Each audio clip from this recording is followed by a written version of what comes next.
And let's go ahead and move on to the topics now. The first thing we're going to be talking about today is, Shang-Chi has been dominating at the box office. And that's kind of weird to say dominating. It's really no competition. We're in a pandemic right now.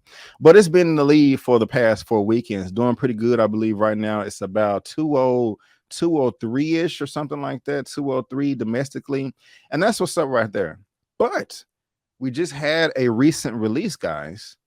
And me and OneTakeBigDog did a spoilery review for it. He liked it a little bit better than I did. And Venom, Let There Be Carnage, something that I really was not that excited about at all, did amazing at the box office. And I have the article right here from a Deadline. It says, Venom, Let There Be Carnage devours Black Widow's pandemic opening record with what? $90.1 million debut. I'm surprised. Now, guys, if you're watching this via live or the replay, there is a link down to this article down in the description box for you to read at your own leisure. But I'm surprised about this, man. People really want to see that Venom Spider-Man crossover.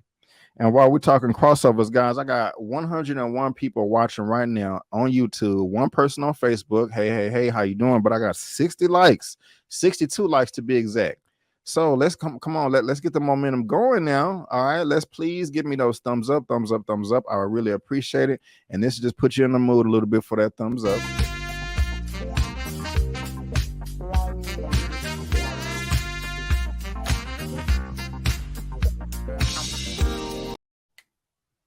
Oh, my fault. I was enjoying the song that much. But now, please give me that thumbs up. I would really, really appreciate it. I looked at my controls here and I panicked for half a second thinking like I was muted this whole time.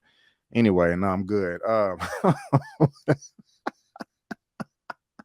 Anyway, hit that thumbs up, y'all. I would really appreciate it. But going back to the article that I have here at on Deadline, it says Sunday AM final will chart Sony. Can y'all read that? I don't think so. Let me try to. Y'all, I'm not gonna lie. I'm still trying to get used to this computer here. Basic controls. All right. Sony, which has been overly cautious and conservative in its projections for Venom Let There Be Carnage, always had a hit on their hands. The Marvel sequel easily scored the best domestic opening at the box office with 90.1 million, exceeding the previous pandemic US/Canada debut of Black Widow, which was 80.8 million. Y'all, it beat Black Widow. Are you serious? I'm surprised by that. I am really surprised by that. I mean, I gave Venom, this film, a 6 out of 10. I think I gave Black Widow maybe like an 8.5. I mean, overall, it's just a better film. I'm not saying that Black Widow is this a masterpiece. I'm not saying that, but it's just a far better film. I thought the marketing was better. It's in the MCU. The Venom Let There Be Carnage is not. I just thought it would be a no. I mean, if you told me 6 months ago that Venom Let There Be Carnage would have debuted more than Black Widow, I wouldn't have believed you. Now, again, there's a bunch of caveats and asterisks you have to throw in there because Black Widow was day and date, so it could have hit 100 million opening weekend. I'm talking about Black Widow. We don't know. This is unknown times, which we've said 1,000 times. But I just off the rip, off the top, SJ Evans said I gave it a 3. I'm surprised. Don't be surprised. Venom is exponentially more popular character. That is true. Nino Black. Venom is more popular than Black Widow overall. That's a good point. That's a good point. Good point. Yeah. You got me there. I've been telling y'all that Venom has its audience. More people were looking forward to Venom, I believe. Hey, I guess I was boo-boo the fool this time. But I mean, with it being Sony doing it, I'm just like, but to each his own. People wanted to see it. But then again, this may be front heavy. It may have a huge drop off next week. We're just gonna have to see. But going back to this article, not only that, but the Sony/Marvel movie exceeded the original 2018 title's opening of 80.2 million by 12%. Amazing for a sequel during a pandemic. Now, mind you, people probably just like, I'm tired of being in the house. I want to get out the crib. Move this over here. I'm tired of being in the crib. I want to get out. What y'all think? Y'all let me know what y'all. It's only due to the popularity. Black Widow should have dropped last year, but COVID, of course, of course, of course. Oh, caveat, speak that Latin. Silly. Yes, looking for a drop off. Right on, right on. What's good, Shani D? Hey, hey, how you doing? How you doing? How you doing? But yeah, so let's continue on. Even though Sony has sent movies straight to streamers to financially survive during the pandemic, when it comes to whatever titles they're releasing in theaters, they're bullish about the theatrical window. Venom 2 is a win for them and the industry in regards to that business philosophy. Black Widow went day and date and cinemas and Disney Plus pay video on demand tier. Right on, right on, right on. Now, who is saying this quote right here? All right. For us, Venom Let There Be Carnage absolutely validates our exclusive theatrical window strategy, said President Motion Pictures Josh Greenstein. I agree with that wholeheartedly. I do. You know, I am a theater person. If you look at the history of theatrical, if you look at the history of theatrical, the obituaries have been written many times, and they've always been wrong. This is true.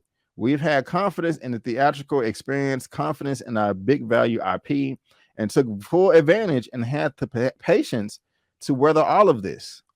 That strategy is paying off, which we're happy about. It's a nice validation of the theatrical strategy.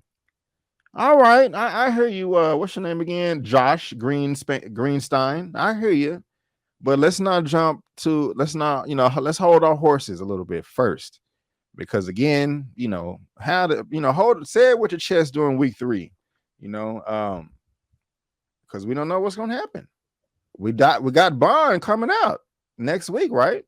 Halloween Kills is coming right after that. As each week progresses on, people are coming more and more out of the house, trying to, get out and do whatever. Bond is popular. It's a $1 billion franchise, potentially. I mean, yeah, it is. It's in that range. They done made Halloween 1,000 times. So, dang, Venom needs lotion. What y'all talking about? Venom leaves notion. I said notion. What is notion? Venom. Anyway, see, Mara, you throwing me off now. What you say? Where is it? Yes, Halloween is pretty much going straight to cable. Oh, okay. Okay. Right on, right on, right on. What's up, Rebecca? How you doing? Suburban, yeah. Anyway, so yeah. Bond could come up next year and knock this off the map, and then Halloween is right after that. So I'm just saying. Oh, you watching Bond at home, Mara? Yeah, it is about 2 hours and 45 minutes. Excuse me. I have not seen it yet myself. Don't know when I'm seeing it.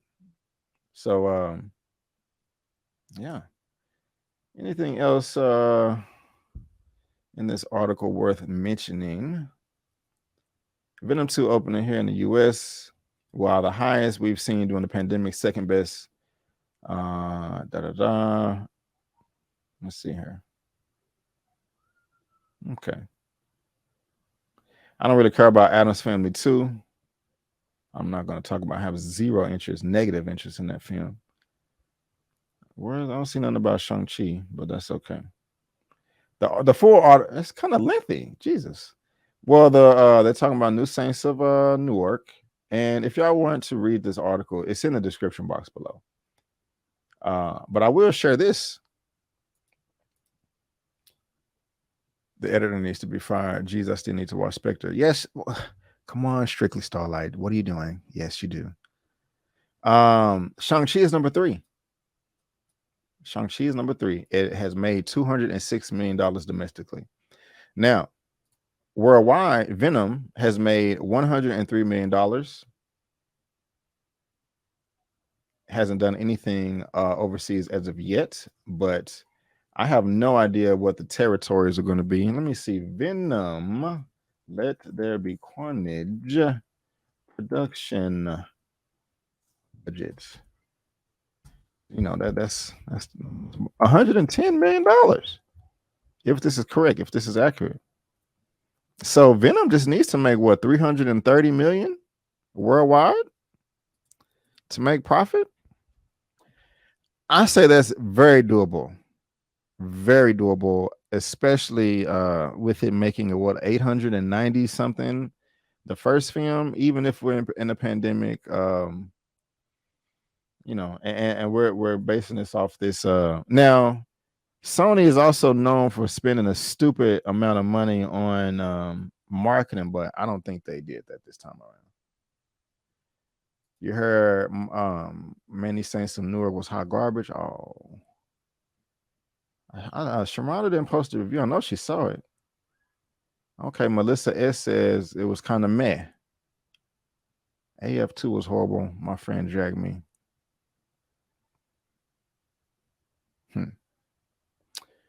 All right. What's up, Famous Jay? How you doing? Yeah, I did like the first Venom more than the second Venom. So Venom is it has a great opening weekend, guys. It does 103 $1 million worldwide, which is, you can't really scale that. $90 million domestically. 59% from the critics, but the audience is, over 2,500 reviews gave it an 85. Well, 85% of the people that saw it liked it. They said it's passing. So there you go, guys. That is Venom right there for you. And hold on real quick. Let me look at this one real quick too. I was talking about Shang-Chi.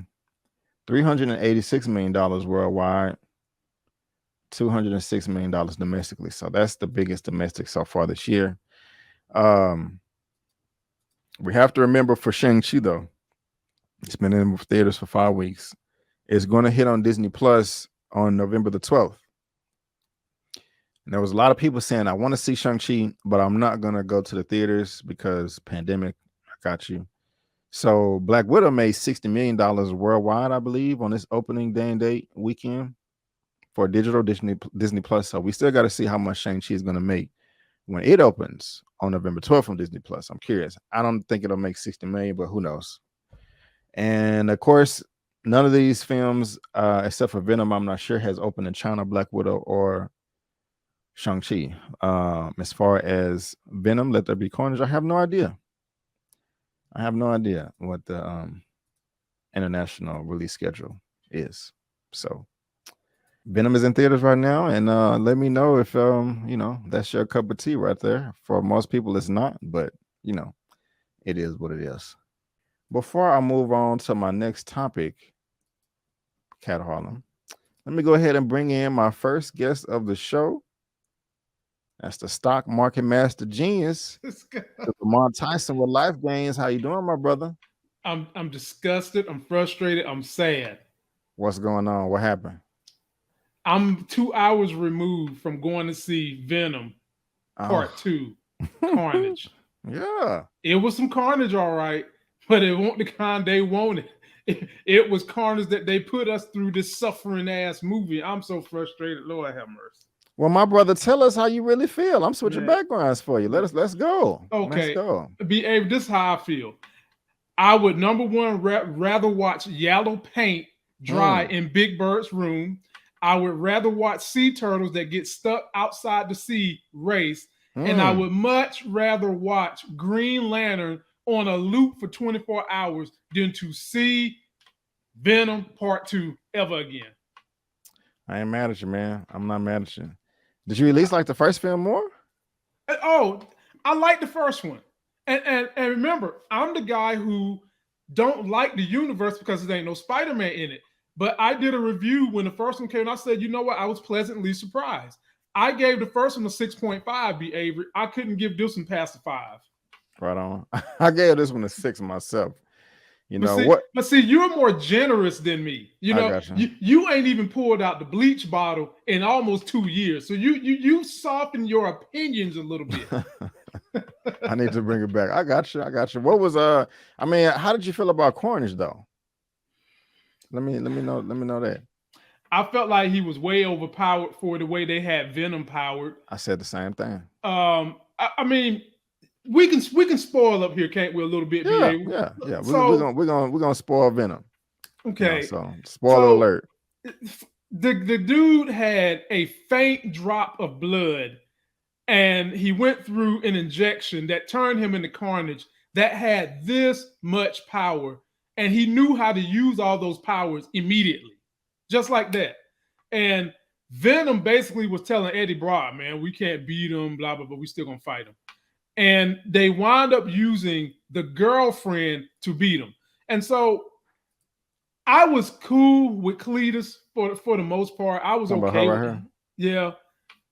But Carnage, I wasn't feeling it, man. I just wasn't feeling it. Like, I got you. If we're gonna bring it to the big screen for basically the first time, make it be menacing, make it be good, make the relationship between him and his host worthy. In the comic books, they never got along, except for in the beginning when they both hated Spider-Man. And I just don't know how to get around it, B. Avery. I mean, I think that's just a missing element. And I think the issues with the plot is because you don't have Spider-Man in it. They tried every way they can to dance around that hole, and it just didn't land at home. And critics said the movie was funny. I laughed 3 times and fell asleep twice. Well, Lamont, first, I want to thank you for being here, my brother. I do appreciate it. You know what I'm saying? I know you got a lot on your plate, so thank you. I appreciate that, man. I got 2 questions for you just about Venom. 2 more questions real quick. First one is, how did you feel about this character? I hated her. Well, hate is a strong word. I strongly disliked her, this character. I love the actress. I like the actress too. Felt she was entirely miscast, but this was the worst part of the movie for me. How did you feel? Second worst part, because like I said, basically what she's doing is filling a role that should have been filled by Spider-Man in terms of connecting the symbionts together to be against something. And I wouldn't have had a problem with them having Cletus's girlfriend in it. I wouldn't have had a problem with that. But I didn't need this chick to have mutant powers. And in the very beginning of the movie, I was sitting in the movie saying, she is going to be used in whatever battle they're going to have at the end because she has the powers of Banshee, meaning that she screams and she makes loud noises. And I don't need to know within the first 5 minutes of a movie how the big battle in the end is going to take place. I didn't need to know that. So no, I didn't care for it either, B. Avery. Like the actress. There was nothing wrong with her acting, but I didn't care for that in the story. And then the last question about Venom. Have any feelings about the post-credit scene? You like it? You hate it? You get you excited? Post-credit scene or mid-credit scene? I'm excited that it seems as though they're going to bring Spider-Man in. But if Tom Hardy and Andy Serkis is going to be the only 2 dealing with the project, I'm not excited. Right on. I'll click the wrong thing. Okay. Well, there you go, guys. There's our Spider-Man spoilers part 2. Mm-hmm. I agree with this comment, Black Beach. Thumbs up for that. But yeah, we didn't really care for Venom. Let there be Carnage. You know what I'm saying? So. And I went in there with an open mind, behavior. I did. I went in there trying to find the comedy that we was told it was going to have. They did have the LGBTQ scene, which I did chuckle at that part. That was one of my 2 chuckles. But other than that, B. Avery, it was just no. And people, I'm trying not to spoil the whole thing, but the manner in which Venom was able to defeat Carnage, and really our first time getting him on the screen this big, lackluster, is me being nice. Already. Well, guys, there you go. You can do what you want with our comments and disdain for Black. I'm gonna say Black Venom. the Black Venom. Yeah, that would have been a way better movie, B. Avery. That would have been a way better movie. I won't let this slide. Wait, man. The Black Venom. No, my fault. But let's move on, man, to this next topic right here. One take.